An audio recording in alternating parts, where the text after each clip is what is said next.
Athanase Jeanne-Rose, bonjour. Bonjour madame. Vous êtes président de la communauté d'agglomération du centre de la Martinique. Quelles sont, selon vous, les actions prioritaires d'investissement que les agglomérations doivent faire afin d'aider au redressement de l'économie? Bien, tout d'abord, à Martinique, nous avons un double problème. C'est l'insularité et aussi la distance qui nous sépare de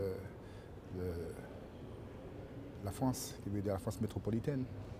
Mais avec les compétences qu'on a choisies, il y a les compétences obligatoires et les compétences optionnelles. Nous avons dans nos projets la mise en place pour redresser un petit peu l'économie, produire des zones pour construire pour mettre à la disposition des investisseurs pour qu'en second lieu, qu'il y ait des créations d'emplois. Donc ces ZAC, ce qu'on appelle des zones d'aménagement qui vont être construits et que nous avons déjà fait l'effort d'avoir le foncier, d'acheter le foncier, fait que dans les 4 communes, les 4 villes qui constituent l'agglomération, nous produisons à l'heure qu'il est de quoi faire engager des investisseurs. Mais tout d'abord, nous avons porté l'accent sur aussi création de marinas, des zones aussi pour produire, pour accueillir soit des ports de débarquement pour le transport. C'est très nouveau chez nous puisque nous n'étions pas axés, le département n'était pas axé sur le transport maritime.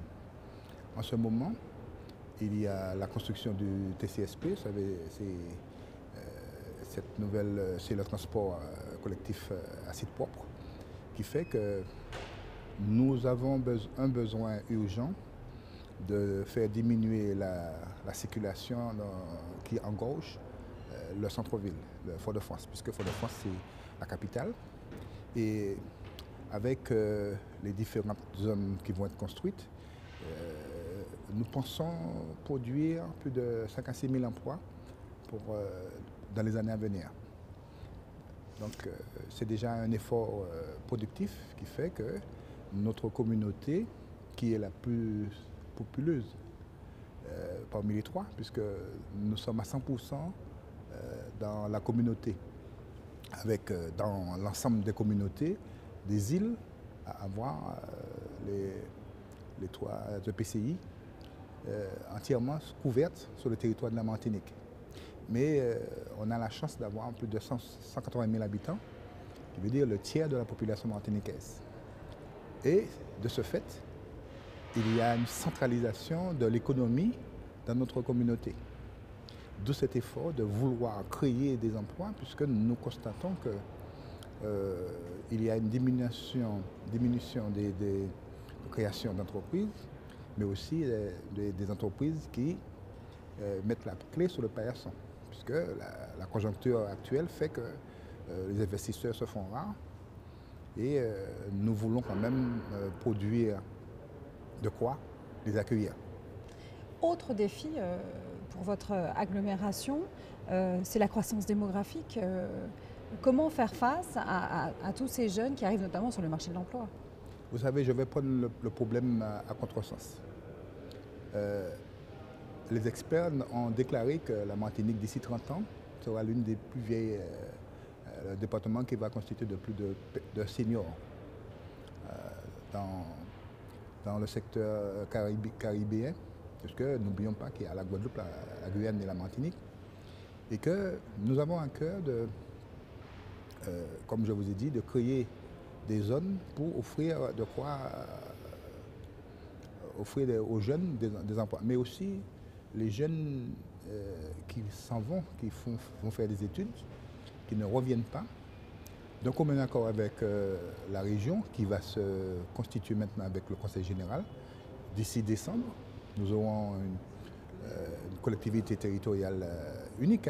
Il n'y a plus de régions, plus de départements, qui fait que nous aurons la communauté territoriale plus les 3 EPCI, plus de départements. qui fait que la conjoncture aidant, nous aurons à cœur de produire, de faire des économies déjà, mais aussi, surtout avec le gel des dotations de l'État, faire avec. Non pas taxer la population, augmenter les impôts, mais trouver d'autres sources de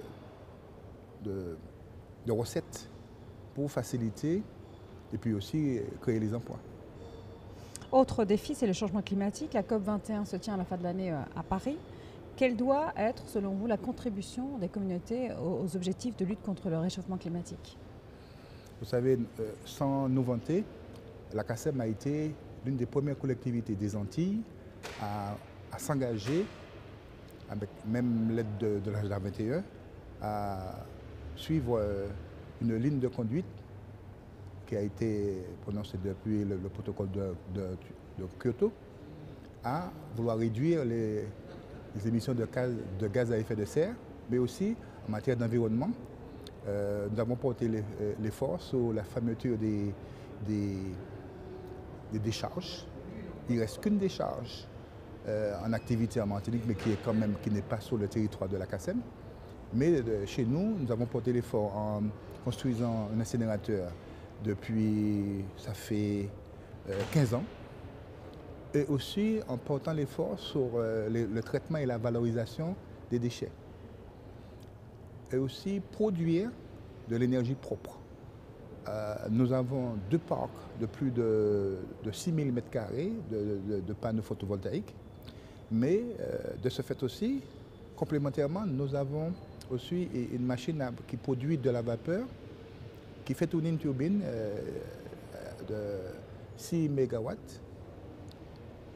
6 MW, oui, et qui fait que nous produisons plus de 4 à 5% de l'électricité qui est consommée, la consommation martiniquaise.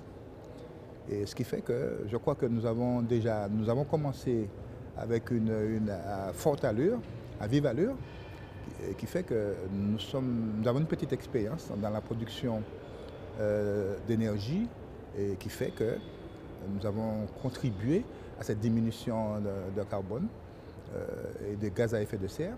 Et en matière environnementale, nous avons procédé à le tri depuis très tôt.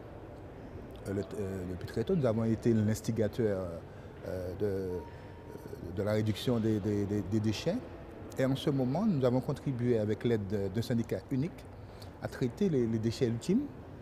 Et de ce fait, nous sommes, je dirais pas en avance, mais nous avons adhéré très tôt à cet effort environnemental et aussi à toutes les recommandations de l'Agenda 21.